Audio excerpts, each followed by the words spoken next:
സച്ചിൻ ടെണ്ടുൽക്കറുടെ മകനായതിനാൽ പലപ്പോഴും വിമർശനങ്ങൾ നേരിടുന്ന താരമാണ് അർജുൻ ടെണ്ടുൽക്കർ. നെപ്പോ കിഡിന്റെ പ്രിവിലേജിൽ ക്രിക്കറ്റിൽ എത്തിയിട്ട് കാര്യമായ പ്രകടനം കാഴ്ചവെക്കാത്തതിനാലാണ് അർജുനെതിരെ വിമർശനങ്ങൾ ഉയർന്നിരുന്നത്. എന്നാൽ ഇപ്പോൾ തിളക്കമാർന്ന പ്രകടനമാണ് ഡോക്ടർ കെ തിമ്മപ്പയ്യ മെമ്മോറിയൽ ടൂർണമെന്റിൽ അർജുൻ കാഴ്ചവെച്ചത്.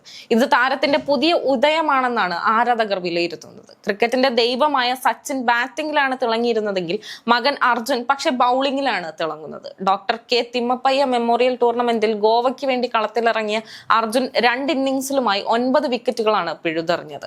കർണാടക ക്രിക്കറ്റ് അസോസിയേഷൻ 11-എതിരെയായിരുന്നു മത്സരം. ഈ മത്സരം ഗോവ 189 റൺസിന് ജയിക്കുകയും ചെയ്തിരുന്നു.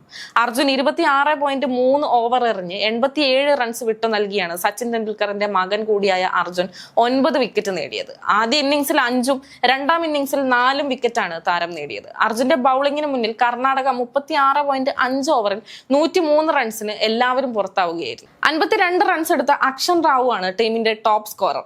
മറുപടി ബാറ്റിംഗിൽ ഗോവ 413 റൺസ് നേടുകയായിരുന്നു. 109 റൺസ് എടുത്ത അഭിനവ് തെച്ച്റാണ ഉയർന്ന സ്കോർ നേടി. 310 റൺസിന്റെ ഒന്നാം ഇന്നിംഗ്സ് ലീഡാണ് ഗോവയ്ക്കുണ്ടായിരുന്നത്.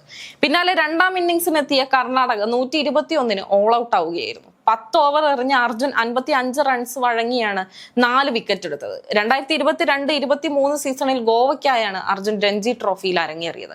കഴിഞ്ഞ സീസണിൽ 13 മത്സരങ്ങളിൽ നിന്നായി 21 വിക്കറ്റുകളും നേടി. IPL മുംബൈ ഇന്ത്യൻസിനായി 5 മത്സരങ്ങളിലാണ് അർജുൻ ഇതുവരെ ഇറങ്ങിയത്. IPL പ്രതീക്ഷിച്ച പ്രകടനം പുറത്തെടുക്കാനാവാതിരുന്ന യുവതാരത്തിന്റെ ശക്തമായ മടങ്ങി വരവ് കൂടിയാണിത്. ബാറ്റ് കൊണ്ട് സച്ചിൻ നേടിയ റെക്കോർഡുകളെല്ലാം ബൗളിംഗിൽ മകൻ അർജുൻ കൊണ്ടുവരുമോ എന്നുള്ള കാത്തിരിപ്പിലാണ് ക്രിക്കറ്റ് ആരാധകർ ഉറ്റുനോക്കുന്നത്.